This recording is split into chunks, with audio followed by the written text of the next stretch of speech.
Good morning, welcome to my channel Pavithra's beauty vlog. ಇವಾಗ ನಾನು ಬೆಳಗ್ಗೆ ವ್ಲಾಗ್ನ ಶುರು ಮಾಡ್ತಾ ಇದ್ದೀನಿ. ಸೊ ಬೆಳಗ್ಗೆ ಎದ್ದ ತಕ್ಷಣ ಕಾಫಿ ಟೀ ಯಾರಾದರೂ ಕುಡಿತೀನಿ ಅಂದರೆ ನಾನು ಜಾಸ್ತಿ ಟೀ ಕುಡಿಯೋದ್ರಿಂದ ನಾನು ಶುಂಠಿ ಟೀನ ಪ್ರಿಫರ್ ಮಾಡ್ತೀನಿ. ಶುಂಠಿ ಟೀ ನಾರ್ಮಲ್ ಟೀ ಕುಡಿಯೋದಕ್ಕಿಂತ ಶುಂಠಿ ಹಾಕಿ ಟೀ ಕುಡಿಯೋದು ತುಂಬಾ ಒಂದು ಹೆಲ್ತ್ ಬೆನಿಫಿಟ್ ಸಿಗುತ್ತೆ ನಿಮಗೆ. ಇದು ಆ್ಯಕ್ಚುಲಿ ನಮ್ಮ ಒಂದು ಫ್ಯಾಟ್ ಬರ್ನ್ ಮಾಡೋದಕ್ಕೂ ಕೂಡ ಶುಂಠಿ ತುಂಬ ಹೆಲ್ಪ್ ಆಗುತ್ತೆ. ಹಾಗಾಗಿ ನಾನು ಟೀ ಮಾಡೋದ್ರ ಜೊತೆಗೆ ಸ್ವಲ್ಪ ಶುಂಠಿಯನ್ನು ಕಟ್ ಮಾಡಿ ಹಾಕೋತೀನಿ. ತುಂಬ ಚೆನ್ನಾಗಿರುತ್ತೆ, ಆರೋಗ್ಯಕ್ಕೂ ಕೂಡ ಒಳ್ಳೆಯದು. ಸೊ ಇಲ್ಲಿಂದ ನನ್ನ ದಿನ ಶುರು ಆಗುತ್ತೆ. ಹಾಯ್ ಫ್ರೆಂಡ್ಸ್, ನಮಸ್ತೆ, welcome to my channel Pavithra's beauty vlog. ನಾನು ನಿಮ್ಮ ಪ್ರೀತಿಯ ಪವಿತ್ರ. ನಾನು ವ್ಲಾಗ್ ಶುರು ಮಾಡ್ತಾ ಇದ್ದೀನಿ. Sunday vlog. ಇವಾಗ ಜಸ್ಟ್ ಒಂದು ಶುಂಠಿ ಟೀ ಕುಡಿದೆ. ಇವಾಗ ಫೇಸ್ ವಾಶ್ ಮಾಡಬೇಕು. ತುಂಬ ಜನ ಕೇಳ್ತಾ ಇದ್ದೀರಾ ಯಾವ ಫೇಸ್ ವಾಶ್ ಯೂಸ್ ಮಾಡ್ತೀರಾ ನೀವು ಅಂತ ಹೇಳ್ಬಿಟ್ಟು. ನಾನು ಪ್ರೀವಿಯಸ್ ವಿಡಿಯೋದಲ್ಲೆಲ್ಲ ಹೇಳಿದ್ದೀನಲ್ಲ, ಸೊ ಅದೇ ಫೇಸ್ ವಾಶ್ ಯೂಸ್ ಮಾಡೋದು. ಅದಕ್ಕೆ ಇವತ್ತು ತೋರಿಸ್ತೀನಿ ಯಾವ್ದು ಯೂಸ್ ಮಾಡ್ತಾ ಇದ್ದೀನಿ ಅಂತ ಹೇಳ್ಬಿಟ್ಟು. ಹಾಗೆ ಮೂಗ್ಬಟ್ಟು ಕಳೆದೋಗ್ಬಿಟ್ಟಿದೆ. ಮೂಗ್ಬಟ್ಟು ಕಳೆದೋಗಿಲ್ಲ, ಮುರಿದೋಯ್ತು. ಅದು ತುಂಬ ದಿನ ಆಯಿತು, ಒಂದು 5-6 ವರ್ಷ ಆಯಿತು ತೊಗೊಂಡು. ಒಂದೇ ಮೂಗ್ಬಟ್ಟು ಮುರಿದೋಗ್ಬಿಡ್ತು. ಬೆಳಗ್ಗೆ ಜಸ್ಟ್ ನನಗೆ ಮೇಲಿಂದನೇ ಮುರಿದೋಯ್ತು ಮೊನ್ನೆ. ಮೂಗ್ಬಟ್ಟಿಲ್ಲ ಅಂದರೆ ಏನೋ ಒಂಥರ ಚೆನ್ನಾಗಿ ಕಾಣಿಸಲ್ಲ ಅನಿಸುತ್ತೆ ಮೂಗು. ಸರಿ, ಅಭ್ಯಾಸ ಆಗಿಬಿಟ್ಟು ಏನೋ ಇಲ್ಲ ಅನ್ನೋ ಥರ. ಇವತ್ತು ಹೋಗಿ ಟೈಮ್ ಆದರೆ ಹೋಗಿ ತೊಗೊಂಡು ಬರೋಣ ಅಂದ್ಕೊಂಡಿದ್ದೀನಿ. ಇವತ್ತಿಗಾಲೇ 3 ಡೇಸ್ ಆಗ್ತಾ ಇದೆ, ಹೋಗೋಕ್ಕೆ ಆಗಿಲ್ಲ ಹೊರಗಡೆ. ಹಾಗೆ ಪ್ರಗತಿದ ಅಸೈನ್ಮೆಂಟ್ಸ್ ಇದೆ, ನಾನು ನೋಡೇ ಇಲ್ಲ. ನೋಡಿ, ಈ ಥರ ಬ್ಯುಸಿ ಲೈಫ್ ಆದರೆ ಹಿಂಗೆ ಆಗ್ಬಿಡುತ್ತೆ. ಸೊ ನಾನು ಅದ್ರ ಬಗ್ಗೆ ಅಷ್ಟು ಗಮನ ಕೊಡಲಿಲ್ಲ. ನಿನ್ನೆ ಹಾಗೆ ಏನೋ ಸ್ಕೂಲ್ದು ಆ್ಯಪನ್ನು ನೋಡ್ತಾ ಇದ್ದೆ. ಅವಾಗ ನೋಡಿದ್ರೆ ಅದರಲ್ಲಿ ಇಷ್ಟು ಅಸೈನ್ಮೆಂಟ್ ಕೊಟ್ಟಿದ್ದಾರೆ. ಇನ್ನಿರೋದೇ 8 ಡೇಸು, ಅಷ್ಟೆಲ್ಲ ಅಸೈನ್ಮೆಂಟ್ನೆಲ್ಲ ಮುಗಿಸಿಸ್ಬೇಕು. ಅದಕ್ಕೆ ಸ್ವಲ್ಪ ಏನಾದರೂ ಬೇಕು, ಬುಕ್ ಶಾಪಿಗೆ ಹೋಗಿ ಬರಬೇಕು. ಜೊತೆಗೆ ಇದನ್ನು ತೊಗೊಂಡು ಬರೋಣ ಅಂದ್ಕೊಂಡಿದ್ದೀನಿ. ನೋಡೋಣ ಮಧ್ಯಾಹ್ನ ಟೈಮ್ ಆದರೆ. ಸೊ ಬನ್ನಿ ವ್ಲಾಗ್ ಶುರು ಮಾಡೋಣ. ಯಾವ ಫೇಸ್ ವಾಶ್ ಯೂಸ್ ಮಾಡ್ತೀನಿ ಅಂತ ತೋರಿಸ್ತೀನಿ. ನಾನು ಯೂಸ್ ಮಾಡೋದು CureSkin ಅವ್ರದ್ದು ಫೇಸ್ ವಾಶು. ಪ್ರಾಡಕ್ಟ್ ತೊಗೊಂಡು 2 ಮಂತ್ಸ್ ಆಗಿದೆ. 2 ಮಂತ್ಸಿಂದ ನಾನು ಇದೇ ಫೇಸ್ ವಾಶನ್ನು ಯೂಸ್ ಮಾಡ್ತಾ ಇದ್ದೀನಿ. ಯಾಕೆ ಫೇಸ್ ವಾಶ್ ಮಾಡಿ ತೋರಿಸ್ತಾ ಇದ್ದೀನಿ ಅಂತ ಅಂದರೆ, ಮೇಕಪ್ಪಲ್ಲಿ ಪಿಂಪಲ್ಸ್, ಮಾರ್ಕ್ಸ್ ಏನಾದರೂ ಇರುತ್ತಲ್ಲ, ಸೊ ವಿತೌಟ್ ಮೇಕಪ್ ಈ ಥರ ಇದೆ. ಸೊ ಇದನ್ನೇ ನಾನು 2 ಮಂತ್ಸಿಂದ ಯೂಸ್ ಮಾಡ್ತಾ ಇರೋಂತಹ ಫೇಸ್ ವಾಶು.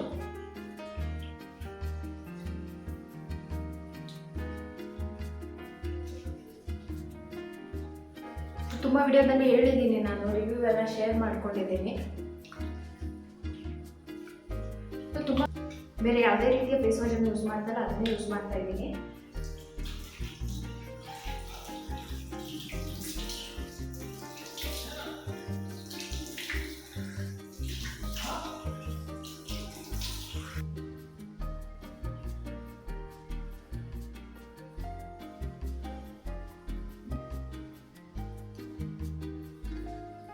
ನಾನು ಯೂಸ್ ಮಾಡೋದು ಇದೇ ಫೇಸ್ ವಾಶನ್ನು. ಸೊ ಫೇಸ್ ವಾಶ್ ಆಯ್ತು. ಇವಾಗ ನಾನು CureSkin ಅವ್ರದ್ದೇ ಮಾಯ್ಶ್ಚರೈಸಿಂಗ್ ಕ್ರೀಮನ್ನು ಯೂಸ್ ಮಾಡ್ತಾ ಇದ್ದೀನಿ. ನಾನು ಪ್ರೀವಿಯಸ್ ಬ್ಲಾಗಲ್ಲಿ ಕೂಡ ಹೇಳಿದ್ದೀನಿ, ಆಲ್ಮೋಸ್ಟ್ ಖಾಲಿ ಆಗ್ತಾ ಇದೆ, ಇನ್ನು ಸ್ವಲ್ಪನೇ ಇರೋದು. ಪ್ರೀವಿಯಸ್ ವಿಡಿಯೋಗಳಲ್ಲಿ ಕೂಡ ಹೇಳಿದ್ದೀನಿ ನಾನು ಯೂಸ್ ಮಾಡ್ತಾ ಇರೋದು CureSkin ಫೇಸ್ ವಾಶ್ ಅಂತ. ಮತ್ತೆ ಕೇಳ್ತಾ ಇದ್ರ. ತುಂಬ ಚೆನ್ನಾಗಿದೆ, ನನ್ನ ಸ್ಕಿನ್ ತುಂಬ ಕ್ಲಿಯರ್ ಆಗಿದೆ. ಇವಾಗ ಯಾವುದೇ ರೀತಿಯ ಪಿಂಪಲ್, ಮಾರ್ಕ್ಸ್ ಆಗಲಿ, ಪಿಗ್ಮೆಂಟೇಷನ್ ಆಗಲಿ ಇಲ್ಲ. ತುಂಬ ಚೇಂಜ್ ಆಗಿದೆ ಸ್ಕಿನ್ ಟೆಕ್ಸ್ಚರು.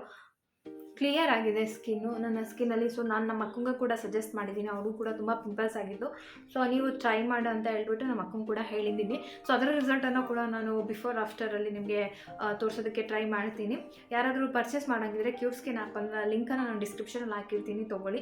ಇದು ಬಂದು ಪ್ರೈಸ್ ಕೂಡ ನಾನು ನಿಮಗೆ ಹೇಳಿದ್ದೆ, ಇನ್ನೊಂದ್ಸರಿ ಹೇಳ್ತಾ ಇದ್ದೀನಿ. 1500 rupees ಆಗಿತ್ತು.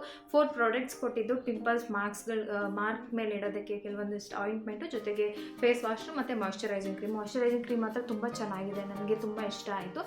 ನಿಮ್ಮ ಸ್ಕಿನ್ ಪ್ರಾಬ್ಲಮ್ಗೆ ಅದು ಕಸ್ಟಮೈಸ್ ಮಾಡಿ ಕಿಟ್ ಬರುತ್ತೆ. 1500 ಅಂತ ಅಂದರೆ ಎಲ್ಲ ಪ್ರಾಡಕ್ಟ್ಗಳು ಕೂಡ ಒಂದು 3 ಮಂತ್ಸ್ಗೆ ಆಗೋ ಅಷ್ಟೇ ಕೊಟ್ಟಿರ್ತಾರೆ. ಖಂಡಿತ 3 ಮಂತ್ಸ್ ಆಗುತ್ತೆ ಎಲ್ಲ ಪ್ರಾಡಕ್ಟ್ಸ್. ಸೊ 500 ಅಂತ ಆಗ್ಬೋದಲ್ವಾ. ಸೊ ಹಾಗಾಗಿ ಆಮೇಲೆ ಬೆಸ್ಟ್ ಏನಂತ ಅಂದರೆ, ನಾವು ಇವಾಗ ಹೊರಗಡೆ ಹೋಗಿ ಇವಾಗ ಟ್ರೀಟ್ಮೆಂಟ್ ತೊಗೊಳ್ಳೋವಂಥದ್ದು, ಇವಾಗ ಜಾಸ್ತಿ ಜನ ಏನೇ ಸ್ಕಿನ್ ಪ್ರಾಬ್ಲಮ್ ಆದರೆ ಅದಕ್ಕೋಸ್ಕರನೇ ಹೋಗಲ್ಲ ನಾವು. ಎಲ್ಲಿ ಹೋಗೋದು, ಯಾವ ಡಾಕ್ಟರ್ನ ಕನ್ಸಲ್ಟ್ ಮಾಡೋದು, ಎಲ್ಲಿ ಬೆಸ್ಟ್, ಎಲ್ಲಿ ಬೆಟರ್ ಅಂತ ಯೋಚನೆ ಮಾಡ್ತಾ ಇರ್ತೀವಿ. ಸೊ ಮನೆಯಲ್ಲಿ ಕೂತ್ಕೊಂಡು ಆರಾಮಾಗಿ ನೀವು ಈ ಒಂದು ಟ್ರೀಟ್ಮೆಂಟನ್ನು ತೊಗೋಬೋದು ಒಂದು ಮೊಬೈಲ್ ಆ್ಯಪ್ ಮೂಲಕ ಅಂತಂದರೆ CureSkin ಆ್ಯಪ್ ಮೂಲಕ. So better choice. ನೀವು ಯಾರಾದರೂ ಟ್ರೈ ಮಾಡೋಂಗಿದ್ರೆ ಒಮ್ಮೆ ಟ್ರೈ ಮಾಡಿ ನೋಡಿ, ರಿಸಲ್ಟ್ ತುಂಬ ಚೆನ್ನಾಗಿದೆ. ಹಾಗೆ ಯಾವುದೇ ರೀತಿಯ ಸೈಡ್ ಎಫೆಕ್ಟ್ಸ್ ಇಲ್ಲ, 100% ಸೇಫ್. ಬಾಯ್ಸ್ ಗರ್ಲ್ಸ್ ಇದ್ದು ಯೂಸ್ ಮಾಡ್ಬೋದು. ಹಾಗೆ ನಿಮಗೆ ನಂದು ಬಿಫೋರ್ಗೂ ಆಫ್ಟರ್ಗೂ ಎಷ್ಟು ಚೇಂಜ್ ಆಗಿದೆ ಸ್ಕಿನ್ ಅಂತ ಹೇಳ್ಬಿಟ್ಟು ನಾನು ಇನ್ನೊಂದು ಸರಿ CureSkin ಆ್ಯಪಲ್ಲೇ ಅನಲೈಸ್ ಮಾಡ್ತೀನಿ. ಸೊ ಅವಾಗ ನಿಮ್ಗೆ ಗೊತ್ತಾಗುತ್ತೆ ನನ್ನ ಸ್ಕಿನ್ನಲ್ಲಿ ಯಾವ ಥರ ಮಾರ್ಕ್ಸ್ ಇದೆ, ಇವಾಗ ಬಿಫೋರ್ ಎಷ್ಟು ಮಾರ್ಕ್ಸ್ ಇತ್ತು ಪಿಂಪಲ್ ಮಾರ್ಕ್ಸ್, ಇವಾಗ ಎಷ್ಟಾಗಿದೆ ಅಂತ ಹೇಳ್ಬಿಟ್ಟು. ಸೊ ನಿಮಗೆ ಗೊತ್ತಾಗುತ್ತಲ್ವ. ಅದ್ರ ಜೊತೆಗೆ ಬೆಸ್ಟ್ ಏನಂತ ಅಂದರೆ ನಿಮಗೆ ಡಾಕ್ಟರ್ದು ಏನು ಚೆಕಪ್ ಇರುತ್ತೆ 20 ಡೇಸ್ಗೊಮ್ಮೆ, ನಿಮ್ಮ ಒಂದು ರಿಸಲ್ಟ್ ಹೇಗೆ ಆಗ್ತಾ ಇದೆ ಅಂತ ಹೇಳ್ಬಿಟ್ಟು. ಸೊ ಅದು ಬೆಟರು. ಪಿಂಪಲ್ಸ್ ಇದೆ ಅನ್ನೋರಾದರೆ ಖಂಡಿತ ಟ್ರೈ ಮಾಡಿ, ಅದಕ್ಕೆ ಒಳ್ಳೆ ಪ್ರಾಡಕ್ಟ್ ಸಿಗುತ್ತೆ ನಿಮಗೆ. ಸೊ ನನ್ನ ಒಂದು ಕಿಟ್ ಇದು ನಿಮಗೆ ತುಂಬ ವಿಡಿಯೋಗಳಲ್ಲಿ ತೋರಿಸಿದ್ದೀನಿ ನಾನು. ಆಲ್ಮೋಸ್ಟ್ ಖಾಲಿ ಆಗ್ತಾಯಿದೆ. 2 ಮಂತ್ಸ್ ಆಯಿತು ಅಂದ್ಕೊತೀನಿ ನಾನು ಇದನ್ನು ಉಪಯೋಗಿಸೋಕ್ಕೆ ಸ್ಟಾರ್ಟ್ ಮಾಡಿ. ಇನ್ನೇನು 1 ಮಂತಲ್ಲಿ ಪ್ರಾಡಕ್ಟ್ ಖಾಲಿಯಾಗಿ ಅಂತ ಯೂಸ್ ಮಾಡ್ತಾಯಿದ್ದೀನಿ. ಸೊ ಇದು ನನ್ನ ಸ್ಕಿನ್ನಲ್ಲಿ ಇರುವಂತಹ ಡಿಫ್ರೆನ್ಸ್ ನಿಮಗೆ ಗೊತ್ತಾಗ್ತಾ ಇದೆ. ಸೊ ಯಾರಾದರೂ ಟ್ರೈ ಮಾಡಬೇಕು, ನಮಗೆ ಸ್ಕಿನ್ ಪ್ರಾಬ್ಲಮ್ ಇದೆ ಅಂತಂದರೆ ಖಂಡಿತ ಡಿಸ್ಕ್ರಿಪ್ಷನಲ್ಲಿ ಲಿಂಕ್ ಹಾಕಿರ್ತೀನಿ, ಒಮ್ಮೆ ನೀವು ಟ್ರೈ ಮಾಡ್ಬೋದು. ಬನ್ನಿ ವ್ಲಾಗ್ನ ಕಂಟಿನ್ಯೂ ಮಾಡೋಣ. ನಾನು ನೈಟೇನೆ ಈರುಳ್ಳಿ ಎಲ್ಲ ಕಟ್ ಮಾಡಿ ಇಟ್ಟಿದ್ದೆ. ಹಿಂಗೆ ಫ್ರೀ ಟೈಮಲ್ಲಿ ಈ ಥರ ಈರುಳ್ಳಿನ ಎಕ್ಸ್ಟ್ರಾ ನಾನು ಕಟ್ ಮಾಡಿ ಇಟ್ಕೊಂಡ್ಬಿಡ್ತೀನಿ. ಸಿಪ್ಪೆ ತೆಗೆದು ಅದೆಲ್ಲ ಸ್ವಲ್ಪ ಜಾಸ್ತಿ ಕೆಲಸ ಆಗುತ್ತೆ ಅನಿಸುತ್ತೆ ನನಗೆ. ಕ್ವಿಕ್ಕಾಗಿ ಒಂದು ಕ್ಯಾಬೇಜ್ ಪಲ್ಯ ತೋರಿಸ್ತಾ ಇದ್ದೀನಿ. ದೋಸೆ ಇತ್ತು, ಒಂದು ಕ್ಯಾಬೇಜ್ ಪಲ್ಯ ಮಾಡ್ಕೊಳ್ಳೋಣ ಅಂತೇಳ್ಬಿಟ್ಟು ತುಂಬ ಸಿಂಪಲ್ಲು. ಸ್ವಲ್ಪ ಜೀರಿಗೆ, ಶುಂಠಿ, ಬೆಳ್ಳುಳ್ಳಿ ಪೇಸ್ಟ್ ಇದ್ದರೂ ಓಕೆ, ಇಲ್ಲಾಂದರೆ ಸಣ್ಣ ಕಟ್ ಮಾಡಿ ಹಾಕಿ ಈರುಳ್ಳಿ ಚೆನ್ನಾಗಿ ಫ್ರೈ ಮಾಡ್ಕೋಬೇಕು. ಅದಾದಮೇಲೆ ಸ್ವಲ್ಪ ಟೊಮೊಟೊ ಹಾಕ್ಕೋಬೇಕು. ತುಂಬಾ ಬೇಗ ಆಗಿಬಿಡುತ್ತೆ. ಸೊ ಹಾಗಾಗಿ ಇದನ್ನೇ ಮಾಡಿಕೊಂಡೆ ನಾನು. ಬೇರೆ ವೆಜಿಟೇಬಲ್ಸ್ ಪಲ್ಯ ಎಲ್ಲ ಸ್ವಲ್ಪ ಕಷ್ಟ ಅನಿಸ್ತು ಅದಕ್ಕೆ. ಇದಾದಮೇಲೆ ನಿಮಗೆ ಬಟಾಣಿ ಹಾಕಿದ್ರೆ ಇನ್ನೂ ಚೆನ್ನಾಗಿರುತ್ತೆ. ಸೊ ಅದಕ್ಕೆ ನಾನು ಸ್ವಲ್ಪ ಬಟಾಣಿ ಹಾಕೋತಾ ಇದ್ದೀನಿ.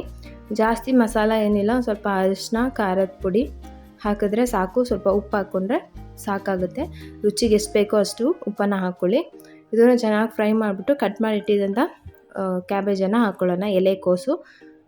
ಸೊ ಇದನ್ನು ನೀವು ಚಪಾತಿ ಜೊತೆ ತಿನ್ಬೋದು, ಅಥವಾ ಹಾಗೆ ಏನಾದರೂ ಸಾಂಬಾರು ರೈಸ್ ಜೊತೆ ಕೂಡ ಪಲ್ಯ ಮಾಡ್ಕೋತೀನಿ ಅಂದರೆ ಅದು ಓಕೆ. ಇಲ್ಲ ಅಂತಂದರೆ ನಾನು ಸ್ವಲ್ಪ ರೈಸ್ ಉಳಿದಿದೆ ಹಳೆಯದು, ಅಥವಾ ಚೆನ್ನಾಗಿದೆ ರೈಸ್ ಉಳಿದಿರುತ್ತಲ್ಲ, ಅದನ್ನು ಹಾಕಿ ನೀವು ಚೆನ್ನಾಗಿ ಮಿಕ್ಸ್ ಮಾಡಿಬಿಟ್ಟು ಸ್ವಲ್ಪ vinegar, soya sauce, tomato ketchup ಹಾಕಿದ್ರೆ ಸೊ ಇದು ಏನು ಫ್ರೈಡ್ ರೈಸ್ ಆಗಿಬಿಡುತ್ತೆ. ಕ್ಯಾಬೇಜ್ ಫ್ರೈಡ್ ರೈಸು ತುಂಬ ಟೇಸ್ಟಿಯಾಗಿರುತ್ತೆ. ಸಪ್ರೇಟಾಗಿ ಆಗೋಲ್ಲ ಅಂತ ಅಂದರೆ ಈ ಥರ ಫ್ರೈಡ್ ರೈಸ್ ಥರ ಕೂಡ ಮಾಡ್ಕೋಬೋದು. ಒಂದು ಸ್ವಲ್ಪ ಕ್ಯಾಪ್ಸಿಕಮ್ ಎಲ್ಲ ಹಾಕಿಬಿಟ್ಟು ಸೇಮ್ ಇದೇ ಥರ ಹಾಕಿದ್ರೆ ಸಾಕು. ಇಲ್ಲ ನನಗೆ ವಿನೆಗರ್ ಏನು ಬೇಡ ಅಂದರೆ ಇದಕ್ಕೇ ರೈಸ್ನ ಮಿಕ್ಸ್ ಮಾಡಿಕೊಂಡ್ರೆ ಕ್ಯಾಬೇಜ್ ರೈಸ್ ತುಂಬ ಟೇಸ್ಟಿಯಾಗಿರುತ್ತೆ. ಹಾಗೆ ನಾನು ಇವಾಗ ಗೊತ್ತಲ್ಲ ಬ್ಯುಸಿ ಲೈಫು, ಅಮ್ಮಂದಿರಿಗೆ ಸ್ವಲ್ಪ ಟೈಮ್ ಕಷ್ಟ. ಆ್ಯಕ್ಚುಲಿ ಮರ್ತುಬಿಟ್ಟೆ ನಾನು ದೋಸೆಗೆ ಹಾಕೋದು. ಬರೀ ಐಡಿಯಾ ಇದ್ದಿದ್ದು ದೋಸೆ ಪಲ್ಯ ಮಾಡಬೇಕು ಅಂತ. ಹಾಗಾಗಿ ನಾನು ಅವ್ರದ್ದು ಇಡ್ಲಿ ದೋಸೆ ಬ್ಯಾಟರನ್ನು ತರಿಸಿದ್ದೆ. ಇದರಲ್ಲೇನು ಪ್ರಿಸರ್ವೇಟಿವ್ಸ್ ಇಲ್ಲ, ಯಾವುದೇ ರೀತಿ ಸೋಡಾ ಹಾಕಿಲ್ಲ ಅಂತೆಲ್ಲ ಮೆನ್ಷನ್ ಮಾಡಿದ್ದಾರೆ. ಬಟ್ ಟೇಸ್ಟಿಯಾಗಿರುತ್ತೆ, ಮನೇಲಿ ಮಾಡಿರೋ ಥರನೇ ಇರುತ್ತೆ. ಇಲ್ಲಿ ಪಲ್ಯ ಕೂಡ ರೆಡಿ ಆಯಿತು. ಈಗ ನಾನು ದೋಸೆ ಹಾಕ್ತಾಯಿದ್ದೀನಿ. ಈಗ ಎಮರ್ಜೆನ್ಸಿ ಕ್ವಿಕ್ಕಾಗಿ ಏನೋ ಮಾಡಬೇಕು, ಟೈಮ್ ಇಲ್ಲ ನಮಗೆ ಅಂತ ಅಂದರೆ ಏನೂ ಮಾಡೋಕ್ಕಾಗಲ್ಲ. ನಮ್ಮ ಲೈಫ್ ಸ್ಟೈಲ್ಗೆ ಜನ ಕೂಡ ಒಂದು ಕಾಂಪಿಟೇಟರ್ ಆಗಿಬಿಟ್ಟು ಈ ಥರ ಎಲ್ಲ ರೆಡಿ ಮಾಡಿ ಇಟ್ಟಿದ್ದಾರೆ. ನಿಮಗೆ ಈ ಥರದ್ರಲ್ಲಿ ತುಂಬ ಬ್ರ್ಯಾಂಡಲ್ಲಿ ನಿಮಗೆ ದೋಸೆ ಬ್ಯಾಟರ್ಸ್ ಸಿಗುತ್ತೆ. ಬಟ್ ಮನೇಲಿ ಮಾಡೋದು ಒಳ್ಳೆಯದು. ಸೆಕೆಂಡ್ ಚಾಯ್ಸ್ ಏನು ಮಾಡೋಕ್ಕಾಗಲ್ಲ ಈಗಿರೋ ಲೈಫಲ್ಲಿ. ಯಾಕೆ ಅಂತಂದರೆ ಫ್ಯಾಮಿಲಿಲಿ ಸಪೋರ್ಟ್ ತುಂಬ ಕಡಿಮೆ ಇರುತ್ತೆ. ಸಿಂಗಲ್ ಫ್ಯಾಮಿಲಿಲಿ ಅಂಥವ್ರಿಗೆ ಒಂದು ಆಪ್ಷನ್ ಅಂತಂದರೆ ಈ ಥರಕ್ಕೆ ಹೋಗಲೇಬೇಕಾಗತ್ತೆ.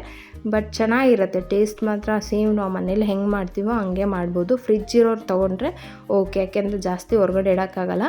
ದೋಸೆ ಹಾಕಿದ ತಕ್ಷಣ ಫ್ರಿಜ್ಜಲ್ಲಿ ಇಟ್ಬಿಡಬೇಕು. ಸೊ ಇವತ್ತಿಗೆ ಬ್ರೇಕ್ಫಾಸ್ಟ್ ರೆಡಿ ಆಯಿತು, ಕ್ಯಾಬೇಜ್ ಪಲ್ಯ ಮತ್ತು ದೋಸೆ. ಹಾಗೆ ನನ್ನ ಮಗಳಿಗೆ ಅಂದರೆ ನಾನು ಡೈಲಿ ಅಷ್ಟೇ ನಿಮಗೆ ಹೇಳ್ತೀನಿ, ನಾನು ಮೊಟ್ಟೆ ತಿಂತೀನಿ. ಬಾಣಂತಿರು ತಿನ್ನಬೇಕಾ ತಿನ್ನಬಾರ್ದು ಅದು ನಾನು ಹೇಳಲ್ಲ, ಬಟ್ ತಿನ್ಬೋದು. ನನಗೆ ಅಂದರೆ ನಾನು ಹಾಸ್ಪಿಟಲಲ್ಲಿ ಆಪ್ರೇಷನ್ ಆಗಿದ್ದು ಮಾರನೇ ದಿನಕ್ಕೇ ನಮಗೆ ಹಾಲು ಮೊಟ್ಟೆ ಎಲ್ಲ ಕೊಡ್ತಾಯಿದ್ರು ಬ್ರೇಕ್ಫಾಸ್ಟ್ಗೆ. ಸೊ ಹಾಗಾಗಿ ಮೊಟ್ಟೆ ತಿನ್ಬೋದು, ಮೊಟ್ಟೆಲಿ ಏನೂ ಪ್ರಾಬ್ಲಮ್ ಇಲ್ಲ. ಯಾಕೆಂದರೆ ನಮ್ಗೆ ಇವಾಗ ಸಿಕ್ಕಾಪಟ್ಟೆ ಎನರ್ಜಿ ಬೇಕು. ಬ್ರೆಸ್ಟ್ ಫೀಡಿಂಗ್ ಮದರ್ಗೆ ಹೇಳ್ದಷ್ಟು ಸುಲಭ ಅಲ್ಲ. ಅಂತಂದರೆ ಇವಾಗ ನಾನು ಅಂದರೆ ಬಾಣಂತಿ ಅಂತ ಒಂದು ಮೂಲೆಯಲ್ಲಿ ಮಲಗಿಸ್ತಾ ಇದ್ರಲ್ಲ, ಆ ಕಾಲದಲ್ಲಿ ಓಕೆ ಇತ್ತು. ಸುಮ್ಮನೆ ಮಲಗಿರ್ತಾಯಿದ್ರು, ಮಗುನ ಜೊತೆಯಲ್ಲಿ ಇಟ್ಕೊಂಡು ಬ್ರೆಸ್ಟ್ ಫೀಡ್ ಮಾಡೋದು ಯಾರೋ ಏನೋ ಮಾಡ್ತಾಯಿದ್ರು. ಸೊ 24 ಗಂಟೆ ಅವ್ರದ್ದು ಟೈಮ್ ಮಗು ನೋಡ್ಕೊಳ್ಳೋದು ಮಲಗಿರೋದು ಆಗ್ತಾಯಿತ್ತು. ಬಟ್ ಇವಾಗ ಹಂಗಿರಲ್ಲ ಕಾಲ. ನಾನು ಒಬ್ಬಳೇ ಅಲ್ಲ, ತುಂಬ ಜನ ಹೆಣ್ಮಕ್ಳು ಅಷ್ಟೇ ಎದ್ದು ನಿಂತು ಕೆಲಸ ಮಾಡುವಂತಹ ಪರಿಸ್ಥಿತಿಯಲ್ಲಿ ಇರ್ತಾರೆ. ಸೊ ಹಾಗಾಗಿ ಅವ್ರಿಗೆ ಬೇಕಾಗಿರುವಂಥ ಎನರ್ಜಿ ಏನಿದೆ ಅದು ನಮ್ಗೆ ಊಟದಲ್ಲೇ ಬರಬೇಕು. ನೀವು ಬರೀ ಕೆಲಸ ಮಾಡ್ತೀನಿ, ನಾನು ಊಟ ಸ್ಟ್ರಿಕ್ಟಾಗಿರ್ತೀನಿ ಅಂದರೆ ಖಂಡಿತ ಅದು ಆಗೋದಿಲ್ಲ. ಮಗುಗೆ ಹಾಲು ಬರೋದಿಲ್ಲ, ಮತ್ತು ನೀವು ಕೂಡ ನಿಂತ್ಕೊಳ್ಳೋಕ್ಕಾಗೋದಿಲ್ಲ. ನಾನು ನಿಮ್ಗೆ ನಿಮಗೆ ನೆಕ್ಸ್ಟ್ ವಿಡಿಯೋಗಳಲ್ಲಿ ಮಾಡ್ತೀನಿ ವಾಟ ಈಟಿನ ಡೇ ಅಂತ ಹೇಳಿಬಿಟ್ಟು. ಅದು ಮಾಡೋ ಐಡಿಯಾ ಇದೆ, ಬಟ್ ಮಾಡೋದಕ್ಕೆ ಟೈಮ್ ಆಗ್ತಾಯಿಲ್ಲ. ಸೊ ನಾನು ಫುಲ್ ಡೇ ಏನು ತೊಗೋತೀನಿ ಅಂತ ಹೇಳಿಬಿಟ್ಟು. ಯಾಕೆ ಅಂತಂದರೆ ಇವನ್ ನನಗೆ ಇವತ್ತಿನ ತನಕ ಇಷ್ಟು ಕೆಲಸ ಮಾಡಿದ್ರು ನನಗೆ ಯಾವತ್ತೂ ಬ್ಯಾಕ್ ಪೇಯ್ನ್ ಬಂದಿಲ್ಲ. ಸೊ ಹಾಗಾಗಿ ಮೇ ಬಿ ನಾನು ಫುಡ್ ಏನಾದರೂ ಇರ್ಬೋದೇನೋ, ಅಷ್ಟೇ ಬಿಟ್ಟರೆ ನಾನೇನು ಎಕ್ಸ್ಟ್ರಾ ಏನೂ ಮಾಡಿಲ್ಲ. ತುಂಬ ಜನ ಫ್ಯಾಟ್ ಹೆಂಗೆ ಕಮ್ಮಿ ಆಯಿತು ಅಂತ ಕೇಳ್ತೀರಾ. ಅದಕ್ಕೂ ಕೂಡ ನಾನು ಯಾವುದೇ ರೀತಿಯ ಬೆಲ್ಟ್ ಯೂಸ್ ಮಾಡಿಲ್ಲ, ಬಟ್ಟೆಯನ್ನು ನಾನು ಕಟ್ಟಿಲ್ಲ 2 ಪ್ರೆಗ್ನೆನ್ಸಿಲೂ. ಸೊ ಬಟ್ ಇಲ್ಲ ನನಗೆ ಹೊಟ್ಟೆ. ಮೇ ಬಿ ಹೆಲ್ಪ್ ಆಗ್ಬೋದು ಯಾರಿಗಾದ್ರು. ತುಂಬ ಜನ ಕೇಳ್ತಾ ಇದ್ದಾರೆ ಹೆಂಗೆ ಸಣ್ಣ ಆಗೋದು ಅಂತ ಹೇಳ್ಬಿಟ್ಟು. ನಾನು ಎಪಿಸೋಡ್ ಥರ ಮಾಡ್ತೀನಿ what I eat in a day ಅಂತ. ಅದು ನಿಮಗೆ ಸ್ವಲ್ಪ ಏನಾದರೂ ಹೆಲ್ಪ್ ಆದರೂ ಆಗ್ಬೋದು. ಇದು ಎಗ್ ಬುರ್ಜಿ ನಾನು ತವಾ ಮೇಲೇ ಫ್ರೈ ಮಾಡ್ಕೊಂಬಿಡ್ತೀನಿ. ತರಕಾರಿ ಕಟ್ ಮಾಡಿದ್ದು ಒಂದು ಈರುಳ್ಳಿ, ಹಸಿರುಮೆಣ್ಸಿನ್ಕಾಯಿ ಇಟ್ಕೊಂಡಿರ್ತೀನಿ. ತವಾ ಮೇಲೆ ಸ್ವಲ್ಪ ಆಯಿಲ್ ಹಾಕ್ಬಿಟ್ಟು ಫ್ರೈ ಮಾಡ್ಕೊಂಬಿಡ್ತೀನಿ ಅಷ್ಟೇ. ಪಾಪುಂದು ಬೌನ್ಸಿಂಗ್ ಚೇರ್ ತುಂಬ ಜನ ಕೇಳ್ತಾ ಇದ್ದೀರಾ. ನಾನೆಲ್ಲ ವ್ಲಾಗಲ್ಲೂ ಕೂಡ ಹಾಕಿರ್ತೀನಿ, ಈ ವ್ಲಾಗಲ್ಲೂ ಕೂಡ ಲಿಂಕ್ ಹಾಕ್ತೀನಿ. ಇದು ತುಂಬ ಚೆನ್ನಾಗಿದೆ. ನಮ್ಮ ಪಾಪುಗೆ ಸ್ವಲ್ಪ ಕಾಮಾಗಿ ಕೂರಿಸೋದಕ್ಕೆ ಹೆಲ್ಪ್ ಆಗುತ್ತೆ ನನಗೆ. ಅಂದರೆ ಸಿಂಗಲ್ ಹ್ಯಾಂಡ್ ಇರುವಂಥ ಅಮ್ಮಂದಿರಿಗೆ ಹೆಲ್ಪ್ ಆಗುತ್ತೆ. ಮಗುನ ಕ್ಯಾರಿ ಮಾಡೋಕ್ಕಾಗಲ್ಲ ಅಲ್ವಾ, ಒಂದು 8 ಮಂತ್ಸ್ವರೆಗೂ ಅಂಥವ್ರಿಗೆ ಆಗುತ್ತೆ ಅಂತ. ನಾನು ಫಸ್ಟ್ ವ್ಲಾಗಲ್ಲಿ ಹೇಳಿದ್ದೆ, ಇದೇ ಯೂಸ್ ಆದರೆ ಮಾತ್ರ ನಾನು ನಿಮಗೆ ಲಿಂಕ್ ಹಾಕ್ತೀನಿ ಅಂತ. ಬಟ್ ರಿಯಲ್ಲಾಗಿ ತುಂಬ ಚೆನ್ನಾಗಿದೆ. ಯಾರಾದರೂ ಈ ಥರ ಚಿಕ್ಕ ಮಗು ಇದೆ ಮನೆಯಲ್ಲಿ ಮ್ಯಾನೇಜ್ ಮಾಡೋದಕ್ಕೆ, ಸಿಂಗಲ್ ಇದ್ದಾರೆ ಅಂತಂದರೆ ಖಂಡಿತ ಮಾಡ್ಬೋದು. ಈಗ ಏನಾಗತ್ತೆ ಅಂತ ಅಂದರೆ ಮನೇಲಿ ಎನಿ ಟೈಮ್ ನನ್ನ ಹಸ್ಬೆಂಡ್ ಇರೋಲ್ಲ, ನನ್ನ ಮಗಳು ಕೂಡ ಇರೋಲ್ಲ. ಇವನ್ ನಮಗೇನೋ ಒಂದು ಪರ್ಸ್ನಲ್ ಆಗಿ ಅಂತಂದರೆ ಸ್ನಾನ ಮಾಡೋದಿರ್ಬೋದು, ಇನ್ನೊಂದೇನೋ. ಸೊ ಮಗು ನೋಡ್ಕೊಳ್ಳೋದು ತುಂಬ ಕಷ್ಟ. ಅಕಸ್ಮಾತ್ ಎದ್ದಿದ್ದಾಗ ಮಲಗಿದ್ದಾಗಲೇ ನೋಡ್ಕೊಳ್ಳೋಣ ಅಂತಂದರೆ ಅದು ಕೂಡ ಅಂತಾರೆ ಮಲಗಿ ಎಷ್ಟು ಇವಾಗ ಎದ್ಬಿಡ್ತಾರೆ ಅನ್ನೋದು ಗೊತ್ತಿಲ್ಲ ಅಲ್ವಾ. ತುಂಬ ಸಿಚುವೇಶನ್ಸ್ ಇರುತ್ತೆ ಈಗ ಹೇಳಕ್ಕೆ ಹೋದರೆ. ಸೊ ಎಲ್ಲ ಟೈಮಲ್ಲೂ ಮಗುನ ಎತ್ಕೊಂಡು ಓಡಾಡೋದಕ್ಕೆ ಅದಕ್ಕೆ ಈ ಚೇರ್ ತುಂಬ ಯೂಸ್ ಆಯಿತು ನನಗೆ, ನನ್ನ ಎಕ್ಸ್ಪೀರಿಯೆನ್ಸಲ್ಲಿ. ಅದಕ್ಕೆ ಚೇರ್ ಕ್ವಾಲಿಟಿ ಕೂಡ ತುಂಬ ಚೆನ್ನಾಗಿದೆ. ನನ್ನ ಮಗಳು ಸ್ವಿಮ್ಮಿಂಗಿಗೆ ಹೋಗಬೇಕು ಅಂದರು. ಸೊ ಗ್ಲಾಸ್ ಇರುತ್ತಲ್ಲ ಅದನ್ನು ಹೊಡೆದಾಕ್ಬಿಟ್ಟಿದ್ರು. ಸರಿ ಅಂತ ಹೇಳ್ಬಿಟ್ಟು ಸ್ವಿಮ್ಮಿಂಗಿಗೆ ಟೈಮಿಂಗ್ಸ್ನ ಚೇಂಜ್ ಮಾಡಿಸಿ ಗ್ಲಾಸ್ ತಂದುಕೊಡ್ತೀನಿ ಅಂತ ಹೋದೆ. ಮೇಯ್ನಾಗಿ ನಾನು ಹೋಗಿದ್ದು ಬಂದುಬಿಟ್ಟು ನಮ್ಮ ಪಾಪುಂಗೆ ಮಡಿಕೆದು ತರಬೇಕಿತ್ತು. ಅಮ್ಮ ಹಿಂಗೆ ಹೇಳಿದ್ರು, ಮಡಿಕೆ ಸಿಕ್ಕಿದ್ರೆ ಮಡಿಕೆಯಲ್ಲಿ ಸರಿ ಮಾಡಿಕೊಡು, ತುಂಬ ಚೆನ್ನಾಗಿರುತ್ತೆ ಅಂತ. ಆಮೇಲೆ ಮಡಿಕೆದು ಬೆನಿಫಿಟ್ಸ್, ಹೆಲ್ತ್ ಬೆನಿಫಿಟ್ಸ್ ನೀವು ಎಲ್ಲಾದರೂ ಗೂಗಲಲ್ಲಿ ಸರ್ಚ್ ಮಾಡಿದ್ರೆ ಸಿಗುತ್ತೆ ನೋಡಿ. ತುಂಬ ಒಳ್ಳೆಯದು ಮಡಿಕೆಯಲ್ಲಿ ಊಟ ಮಾಡೋದು. ಹಾಗಾಗಿ ಸಿಕ್ಕಿದ್ರೆ ಹಾಗೆ ಅದನ್ನು ಒಂದು ಮಡಿಕೆ ತೊಗೊಂಡು ಬರೋಣ ಅಂತ ಹೇಳ್ಬಿಟ್ಟು ಹೋದೆ. ನನಗೆ ಸಿಕ್ತು. ನಾಳೆಯಿಂದ ನಾನು ಆ ಮಡಿಕೆಯಲ್ಲೇ ಸರಿ ಮಾಡಿಕೊಡೋಣ ಅಂತ ಅಂದ್ಕೊಂಡಿದ್ದೀನಿ. ಮಣ್ಣಿನ ಮಡಿಕೆಯಲ್ಲಿ ನೀರು ಕುಡಿಯೋದು. ಆ್ಯಕ್ಚುಲಿ ನಿಮಗೆ ಫ್ರಿಜ್ಜೇ ಬೇಕಾಗಲ್ಲ, ಮಣ್ಣಿನ ಮಡಿಕೆ ಇದ್ರೆ ಅಷ್ಟು ಕೋಲ್ಡ್ ಆಗಿರುತ್ತೆ ನೀರು. ಅಜ್ಜಿ ಮನೇಲಿ ಯಾವಾಗಲೂ ಮಡಿಕೆಯಲ್ಲೇ ಮಜ್ಜಿಗೆ ಮಾಡ್ತಾಯಿದ್ರು. ಮಡಿಕೆಯಲ್ಲಿ ಮಜ್ಜಿಗೆ ಕಟ್ಬಿಟ್ಟು ಮಡಿಕೆಯಲ್ಲೇ ಮಡಗ್ತಾಯಿದ್ರು. ಅಷ್ಟು ತಣ್ಣಗಿರೋದು, ಅಷ್ಟು ಆರೋಗ್ಯಕ್ಕೆ ಕೂಡ ಒಳ್ಳೆಯದು. ಆದಷ್ಟು ನಾನು ಟ್ರೈ ಮಾಡೋಣ ಅಂದ್ಕೊಂಡಿದ್ದೀನಿ ಮಡಿಕೆ ಪಾತ್ರೆಗಳನ್ನು. ಸ್ವಲ್ಪ ತಾಳ್ಮೆ ಇರಬೇಕು ಅಂದ್ಕೊತೀನಿ. ಈ ಥರ ಚಿಕ್ಕದೊಂದು ಮಡಿಕೆ ಸಿಕ್ತು. ಅಮ್ಮ ಇಷ್ಟೇ ಹೇಳಿದ್ದು, ಇದರಲ್ಲೇ ನಮಗೆಲ್ಲ ಸರಿ ಮಾಡಿ ಕೊಡ್ತಾಯಿದ್ವಿ. ಸಿಕ್ಕಿದ್ರೆ ತಂದು ಇಟ್ಕೋ, ಮಾಡಿದ್ರೆ ತುಂಬ ಒಳ್ಳೆಯದು ಅಂತ ಅಂದರು. ಟೇಸ್ಟ್ ಕೂಡ ತುಂಬ ಚೆನ್ನಾಗಿ ಬರುತ್ತೆ, ಅದೊಂದು ಮೇಯ್ನು. ಹಾಗಾಗಿ ನಾನು ಒಂದು ಸಣ್ಣ ಮಡಿಕೆ ತೊಗೊಂಡೆ, ಅದ್ರ ಜೊತೆಗೆ ಒಂದು ಕ್ಯಾಪ್ ಕೂಡ ತೊಗೊಂಡೆ ಮುಚ್ಚೋದಕ್ಕೆ. ಯಾವಾಗಲೂ ಅಷ್ಟೇ ರಾಗಿ ಸರಿನ ಸ್ಟೀಮ್ ಮಾಡಬೇಕಂತಂದರೆ ಹೆಂಗೆ ಓಪನಾಗಿ ನೀವು ಸರಿ ಮಾಡಿದ್ರು 1 ನಿಮಿಷನಾದರೂ ಕ್ಯಾಪ್ ಕ್ಲೋಸ್ ಮಾಡಿ ಒಂದು ಸಣ್ಣ ಉರಿಲಿ ಇಟ್ಬಿಟ್ಟು ಆಫ್ ಮಾಡಬೇಕಂತೆ. ಅದು ಹಬೆಲ್ ಬೇಯುತ್ತಲ್ಲ ರಾಗಿ, ಅದು ಬೆಟರು. ಹಂಗಾಗಿ ಇವತ್ತು ಫಸ್ಟ್ ಟೈಮು ನನ್ನ ಮಗಳು ಹಿಂಗೆ ಅಂತ ಅಂದರೆ ತುಂಬ ಅಳ್ತಾ ಇದ್ದಾಳೆ. ನಾನು ಹೋಗಲೇಬೇಕು, ಪಾಪನ ಕರ್ಕೊಂಡು ನೀವಿಬ್ಬರು ಬರಲೇಬೇಕು ಅಂತ. ಅಂದರೆ ಇದೊಂಥರ ಸೆನ್ಸಿಟಿವ್ ವಿಚಾರ ಅಂತಲೇ ಹೇಳ್ಬೋದು. ಯಾಕೆ ಅಂತಂದರೆ ಮಕ್ಕಳು ಮನಸ್ಸಲ್ಲಿ ಅವ್ರಿಗೆ ಗೊತ್ತಿಲ್ದಂಗೆ ಒಂದು ಏನೋ ಸ್ಟ್ರೆಸ್ಸು ಸ್ಟಾರ್ಟ್ ಆಗಿಬಿಡುತ್ತೆ. ಇದು ಪ್ರತಿ ತಾಯಿಗೆ ರಿಲೇಟೆಡ್ ಆಗ್ಬೋದು. 2 ಮಕ್ಕಳಿದ್ದಾಗ ಒಂದು ದೊಡ್ಡ ಮಗುಗೆ ಟೈಮ್ ಕೊಡೋದಕ್ಕಾಗಲ್ಲ. ಈಗ ಅವಾಗ ನಾವೇನಂತ ಹೇಳ್ತೀವಿ, ಸರಿ ಆಗಲ್ಲ, ನೀನೇ ಹೋಗಿಬಿಡು ಪಾರ್ಕಿಗೆ, ನೀನೇ ಮಾಡ್ಕೊ, ನೀನೇ ಇದು ಮಾಡು. ಸೊ ಹಂಗೆ ಹೇಳ್ತಾ ಅವ್ರಿಗೆ ಏನಾಗುತ್ತೆ ಅಂತ ಅವ್ರ ಮನಸ್ಸಲ್ಲಿ ಒಂದು ಚಿಕ್ಕ ಒಂದು ಏನೋ ಒಂಥರ ಸ್ಟ್ರೆಸ್ ಸ್ಟಾರ್ಟ್ ಆಗುತ್ತೆ. ಅವ್ರಿಗೆ ಗೊತ್ತಾಗಲ್ಲ. ಯಾವಾಗಲೂ ಅಷ್ಟೇ ಫಸ್ಟ್ ಕಿಡ್ಗೆ ಸ್ವಲ್ಪ ಇಂಪಾರ್ಟೆನ್ಸ್ ಕೊಡೋದ್ರಿಂದ ಅವ್ರ ಮೆಂಟಲ್ ಹೆಲ್ತು ತುಂಬ ಚೆನ್ನಾಗಿರುತ್ತೆ. ಅದ್ರ ಜೊತೆಗೆ ಮಕ್ಳಿಗೆ ಏನು ಇಂಟ್ರೆಸ್ಟು ಅಂತ ಹೇಳಿಬಿಟ್ಟು ನಮಗೆ ಆ ಏಜಲ್ಲಿ ಗೊತ್ತಾಗುತ್ತೆ. ಒಂದು 5 to 7 ಆ ಥರ ಏಜಲ್ಲಿ ಅವ್ರ ಇಂಟ್ರೆಸ್ಟ್ ಇರುತ್ತೆ. ಯಾಕೆ ಅಂತಂದರೆ ಪ್ರಗತಿಗೆ ನಾನು ಬ್ಯಾಡ್ಮಿಂಟನಿಗೆ ಕರ್ಕೊಂಡು ಹೋಗ್ತಾಯಿದ್ದೆ ಮುಂಚೆಗೆ. ಅವ್ರಿಗೆ ಎಷ್ಟು ಟ್ರೈ ಮಾಡಿದ್ರು ಬ್ಯಾಡ್ಮಿಂಟನ್ ಬರಲಿಲ್ಲ. ಒಂದು ಟೆಕ್ನಿಕ್ನ ಗ್ರಾಸ್ ಮಾಡೋದಕ್ಕಾಗಲ್ಲ. ಬಟ್ ಸ್ವಿಮ್ಮಿಂಗಿಗೆ ನಾವು ಯಾರೂ ಬಂದಿಲ್ಲ, ಆದರೆ ಅಲ್ಲೊಂದು ಟೆಕ್ನಿಕ್ನ ಅವರು ಚೆನ್ನಾಗಿ ಗ್ರಾಸ್ ಮಾಡಿದ್ರು. ಸೊ ಹಂಗೆ ಮಕ್ಕಳಲ್ಲಿ ಏನು ಇಂಟ್ರೆಸ್ಟ್ ಇದೆ ಅನ್ನೋದು ಸೊ ಆ ಒಂದು ಏಜಲ್ಲಿ ಗೊತ್ತಾಗುತ್ತೆ. ಸೊ ಎಲ್ಲ ಮಕ್ಕಳಿಗೆ ಎಲ್ಲನೂ ಬರುತ್ತೆ ಅಂತ ಹೇಳೋಕ್ಕಾಗಲ್ಲ, ಅಂತ ಏನು ಬರುತ್ತೆ ಅಂತಲೂ ನಾವು ಅಷ್ಟು ಸುಲಭವಾಗಿ ಹೇಳೋದಕ್ಕಾಗಲ್ಲ. ಸೊ ಬ್ಯಾಡ್ಮಿಂಟನ್ ಕರ್ಕೊಂಡು ಹೋದೆ, ಬಟ್ ನನ್ನ ಮಗಳಿಗೆ ಅದನ್ನು ಕಲ್ತ್ಕೊಳ್ಳೋಕ್ಕಾಗಲಿ, ಅದು ಒಂದು ಟೆಕ್ನಿಕನ್ನು ತಿಳ್ಕೊಳ್ಳೋಕ್ಕಾಗಲಿ ಆಗಲಿಲ್ಲ. ತುಂಬ ದಿನದಿಂದ ಹೋಗ್ತಾಯಿದ್ವಿ, ಬಟ್ ಸ್ವಿಮ್ಮಿಂಗ್ ಹಂಗಾಗಲಿಲ್ಲ. ಸ್ವಿಮ್ಮಿಂಗ್ ಬೇಗ ಬಂದುಬಿಡ್ತು. ಸೊ ಹಂಗಾಗಿ ನಾನು ಇಲ್ಲಿಗೆ ಬರೋಕ್ಕೂ ಮುಂಚೆಗೆ ನನಗೆ ಮನೆ ಕೆಲಸ, ಇವತ್ತು ಸಂಡೇ ಸ್ವಲ್ಪ ಕೆಲಸ ಎಲ್ಲ ಇತ್ತು. ಸೊ ನಾನು ಇವತ್ತಿನ ವ್ಲಾಗಲ್ಲಿ ನನ್ನ ವರ್ಕ್ ಎಲ್ಲ ತೋರಿಸಿಲ್ಲ. ಸಿಕ್ಕಾಪಟ್ಟೆ ಟಯರ್ಡ್ ಆಗಿಬಿಟ್ಟಿದ್ದೆ, ನಂಗೆ ಸುಸ್ತಾಗ್ತಾಯಿತ್ತು. ನಾನು ಬರಲ್ಲ ಹೋಗು ಅಂದಿದ್ದಕ್ಕೆ ಆಗಲೇ ಅಳೋದಕ್ಕೆ ಸ್ಟಾರ್ಟ್ ಮಾಡ್ತಾಯಿದ್ದೆ.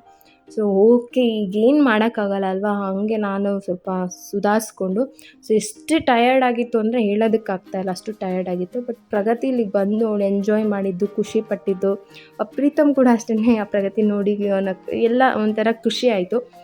ಎಷ್ಟೇ ಸುಸ್ತಾಗಿರಲಿ, ಎಷ್ಟೇ ಟಯರ್ಡ್ ಆಗಿರಲಿ, ನಾವು ಕೂಡ ಅವ್ರಿಗೆ ಟೈಮ್ ಕೊಡಬೇಕಾಗಿರೋದು ಇವಾಗ ಮೇಯ್ನ್ ಆಗುತ್ತೆ. ಸೊ ಹಂಗಾಗಿ ನಾನು ಕೂಡ ಹೋದೆ, ಸ್ವಲ್ಪ ಎಂಜಾಯ್ ಮಾಡಿದ್ರು. ಅವ್ರಿಗೆ ಏನಂತಂದರೆ ನಾನು ಬರಬೇಕು, ನನ್ನ ಮಗಳು ಸ್ವಿಮ್ ಮಾಡೋದನ್ನ ನೋಡಬೇಕು, ಅವಳಿಗೆ ಮೇಯ್ನ್ ಅದೊಂದು. ಅವ್ರಿಗೆ ಯಾಕೆ ಬೇಜಾರು ಮಾಡೋದು, ಮತ್ತು ಇಷ್ಟು ದಿನವೂ ಅಷ್ಟೇ, ನೀನೇ ಹೋಗಾಡ್ಕೊ, ನೀನೇ ಹೋಗು ಪಾರ್ಕಿಗೆ, ನೀನೇ ಹೋಗು, ನೀನೇ ಮಾಡ್ಕೊ. ಇದು ಒಂಥರ ಅವ್ರಿಗೆ ಏನೋ ಒಂಥರ ನಾವೇ ಮಾಡ್ದೋ ಹಾಗೆ, ಇನ್ನೊಂದು ಮಗು ಮೇಲೂ ಕೂಡ ಅದು ಬೇಜಾರು ತೋರಿಸೋ ಹಂಗೆ ಆಗಿಬಿಡುತ್ತೆ. ಸೊ ಹಾಗಾಗಿ ಇಬ್ಬರು ಕೂಡ ಹೋದ್ವಿ. 1 ಅವರ್ ನಮಗೂ ಕೂಡ ತುಂಬ ಖುಷಿ ಆಯಿತು. 1 ನಿಮಿಷ ಹೊರಗಡೆ ಹೋಗಿ ಎಲ್ಲ ನೋಡ್ಕೊಂಡು ಬಂದಿದ್ದಕ್ಕೆ. ಇದು ಎಲ್ಲ ಪೇರೆಂಟ್ಸ್ಗೂ ರಿಲೇಟೆಡ್ ಆಗುತ್ತೆ. 2ನೇ ಮಗು ಅಂತ ಅಂದಾಗ ಫಸ್ಟ್ನೇ ಮಗುಗೆ ಇದು ಕಾಮನಾಗಿ ಆಗೋ ಅಂಥದ್ದು. ಹಾಗೆ ನಾವು ಏನು ಮಾಡ್ತೀವಿ, ಬ್ರೆಸ್ಟ್ ಫೀಡ್ ಮಾಡಬೇಕು ಅನ್ನೋ ಒಂದು ವಿಚಾರಕ್ಕೋಸ್ಕರ ಹೊರಗಡೆ ಬರೋದೇ ಇಲ್ಲ. ಸೊ ಹಾಗೇನಿಲ್ಲ, ಬ್ರೆಸ್ಟ್ ಫೀಡ್ ಮಾಡೋದಕ್ಕೆ ಆ ಥರ ಎಲ್ಲ ನೀಟಾಗಿ ಕವರ್ ಆಗುವಂಥ ಒಂದು ಒಳ್ಳೆ ಬಟ್ಟೆ ಹಾಕ್ಕೊಂಡು ನೀವು ಖಂಡಿತ ಹೊರಗಡೆ ಕೂಡ ಬ್ರೆಸ್ಟ್ ಫೀಡ್ ಮಾಡ್ಬೋದು. ಒಂದು ಕಾರ್ನರ್ ಎಲ್ಲಾದರೂ ಕೂತ್ಕೊಂಡು, ಅದ್ರಲ್ಲಿ ಏನೂ ತಪ್ಪಿಲ್ಲ. ಬ್ರೆಸ್ಟ್ ಫೀಡ್ ಮಾಡೋದೇನು ಅಪರಾಧ ಅಲ್ಲ ಅಲ್ವಾ. ಪ್ರತಿಯೊಬ್ಬರು ಲೈಫಲ್ಲಿ ಅದು ಒಂದು ಬ್ಯೂಟಿಫುಲ್ ಮೂಮೆಂಟು. ಸೊ ಅದಕ್ಕೋಸ್ಕರನೇ ಹೊರಗಡೆ ಹೋಗ್ದಲ್ಲಿರೋದು ತಪ್ಪು. ಹಾಗೆ ನಾನು ಕೆಲವೊಂದು ವಿಡಿಯೋಸಲ್ಲಿ ಹೇಳಿದೆ, ಕೇಳ್ತಾಯಿದ್ರಿ ಇಯರಿಂಗ್ಸ್ ಕಲೆಕ್ಷನ್ಸ್ ತೋರಿಸಿ ಅಂತ. ಅಂದರೆ ಆ್ಯಕ್ಚುಲಿ ಗೋಲ್ಡ್ ಜ್ಯುವೆಲರಿ ಕಲೆಕ್ಷನ್ಸೇ ಕೇಳ್ತಾಯಿದ್ರಿ. ಈಗ ಸದ್ಯಕ್ಕೆ ನನ್ನ ಹತ್ರ ಗೋಲ್ಡ್ ಜ್ಯುವೆಲರೀಸ್ ಇಲ್ಲಿಲ್ಲ. ಸೊ ಹಾಗಾಗಿ ನಾನು ಯಾವಾಗಾದರೂ ನನ್ನ ಒಂದು ಕಲೆಕ್ಷನ್ಸ್ನ ತೋರಿಸ್ತೀನಿ. ಹಾಗೆ ಇಯರಿಂಗ್ ಕಲೆಕ್ಷನ್ ಕೂಡ ಕೇಳಿದ್ರಿ. ಇದು ಮುತ್ತಿನ ಓಲೆ ಜುಮ್ಕೆ, ಇದು ಒಂದಿದೆ. ಇದಾದಮೇಲೆ ಈ ಥರದ್ದು ಒಂದಿದೆ. ಇದು ನನಗೆ ಜುಮ್ಕಿ ಅಂದ್ರೇ ತುಂಬ ಇಷ್ಟ. ಈ ಥರ ಕೆಳಗಡೆ ಸಣ್ಣದು ಇದೆ ಇದೆಲ್ಲ, ಅದೆಲ್ಲ. ಸೊ ಇದು ಒಂದು. ಹಾಗೆ ಸೈಡಲ್ಲಿ ಚೈನ್ ನೋಡ್ತಾ ಇದ್ದೀರಲ್ಲ, ಅದು ಬಂದುಬಿಟ್ಟು ಈ ಕೂದಲಿಂದ ಹಿಂದೆ ಹಿಂಗೆ ಹಾಕೋತಾರಲ್ಲ ಅದು. ಇದು ಅಮ್ಮ ಕೊಡಿಸಿದ್ರು ಮದುವೆಯಲ್ಲಿ. ತುಂಬ ಚೆನ್ನಾಗಿ ಕಾಣಿಸುತ್ತೆ ಆ್ಯಕ್ಚುಲಿ. ಓಲೆ ಜೊತೆಗೆ, ಇದು ದೊಡ್ಡ ಓಲೆ ಜೊತೆಗೆ ಇದನ್ನು ಹಾಕೊಂಡ್ರೆ ಸಿಕ್ಕಾಪಟ್ಟೆ ಲುಕ್ ಬರುತ್ತೆ ಸ್ಯಾರಿಗಂತೂ. ಇದಾದಮೇಲೆ ಇನ್ನೊಂದು ಇಯರಿಂಗ್ ಬಂದು ಇದು ಅಷ್ಟೇ. ನೀವೆಲ್ಲ ಇಯರಿಂಗಲ್ಲೂ ಅಷ್ಟೇ ಒಂದು ಜುಮ್ಕಿ ಅಂತ ನೋಡ್ತೀರಾ. ನನಗೆ ಜುಮ್ಕಿ ತುಂಬ ಇಷ್ಟ. ಇದು ಕೂಡ ಡಿಸೈನ್ ತುಂಬ ಚೆನ್ನಾಗಿದೆ. ಆವಾಗ ಫಸ್ಟ್ ಈ ಡಿಸೈನ್ ಬಂದಾಗ ತೊಗೊಂಡಿದ್ದು. ಹಾಕ್ಕೊಂಡ್ರೆ ಚೆನ್ನಾಗಿ ಕಾಣಿಸುತ್ತೆ. ಬಟ್ ಇಲ್ಲ, ಇಯರಿಂಗ್ಸ್ ಕೂಡ ದೊಡ್ಡದಿದೆ. ನನಗೆ ಡೈಲಿ ಇಯರಿಂಗ್ಸ್ ಇಲ್ಲ ಗೋಲ್ಡಲ್ಲಿ. ನಾನು ಲಾಸ್ಟ್ ಆ್ಯನಿವರ್ಸರಿಗೆ ತೊಗೊಂಡಲ್ಲ, ಅದು ಒಂದು. ಆ್ಯಕ್ಚುಲಿ ಇದು ಬಂದು ಓಲೆ ಸಪ್ರೇಟು, ಜುಮ್ಕಿ ಸಪ್ರೇಟು. ನನ್ನ ಮಗಳು ಓಲೆ ಕಳೆದಾಕ್ಬಿಟ್ಟಿದ್ರು, ಹಾಗಾಗಿ ಡೈಲಿ ವೇರ್ಗೆ ಅಂತ ಈ ಥರ ಓಲೆ ತೊಗೊಂಡು ಬಂದಿದ್ದೆ. ಸೊ ಅದಕ್ಕೆ ಜುಮ್ಕಿಲಿ ಹಾಕಿಟ್ಟಿದ್ದೀನಿ. ಇದು ಇವತ್ತಿನ ವಿಡಿಯೋ ಇಷ್ಟ ಆದರೆ ಲೈಕ್ ಮಾಡಿ, ಚಾನಲ್ನ ಸಬ್ಸ್ಕ್ರೈಬ್ ಮಾಡ್ಕೊಳ್ಳಿ.